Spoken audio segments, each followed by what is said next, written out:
Guys നമുക്കൊന്ന് കോഴിക്കോട് പോയി വന്നാലോ? യാത്രയ്ക്ക് ഇറങ്ങുമ്പോൾ കർത്താവിൻ്റെ സംരക്ഷണം വായിച്ചിട്ട് ഇറങ്ങിയില്ലെങ്കിൽ എന്തോ ഒരു ബുദ്ധിമുട്ടാണ്. അങ്ങനെ ഈശോയോടും മാതാവിനോടും ടാറ്റ ബൈ ബൈ ഒക്കെ പറഞ്ഞ് ഞാൻ ഇറങ്ങി. അതിനു മുന്നേ ഞാൻ കുറച്ച് വാഴയിലയിൽ കുറച്ച് ബിരിയാണിയൊക്കെ പൊതിഞ്ഞെടുത്തോട്ടോ. വെറുതെ എന്തിനാ ട്രെയിനിലെ ഫുഡ് കഴിച്ചിട്ട് വയറൊക്കെ ഇളക്കുന്നത്. ചങ്ങനാശ്ശേരി സ്റ്റേഷനിൽ നിന്നാണ് ഞാൻ കയറുന്നത്. ഇവിടെ പണ്ട് കുറേ പണികളൊക്കെ നടക്കുന്നുണ്ടായിരുന്നു. ഇപ്പം അതൊക്കെ മാറി അവർ കുറേ അടിപൊളിയാക്കിയിട്ടുണ്ട്. ഈ കോച്ച് നമ്പറൊക്കെ എഴുതുന്നതിൽ നമ്പറൊന്നും തെളിയുന്നില്ല. വല്ലോ പ്രേതം കൂടിയതാണോ? അല്ലാതെ നോക്കുമ്പോൾ വരുന്നുണ്ട്, ഫോണിൽ കൂടെ നോക്കുമ്പോൾ അത് മിന്നുന്നു. Something fishy.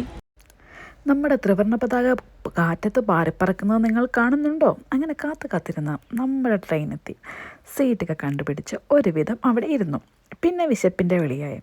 അങ്ങനെ നമ്മുടെ പൊതിഞ്ഞ ബിരിയാണിയൊക്കെ എടുത്ത് കഴിച്ച് കാഴ്ചയൊക്കെ കണ്ട് യാത്ര തുടർന്നു.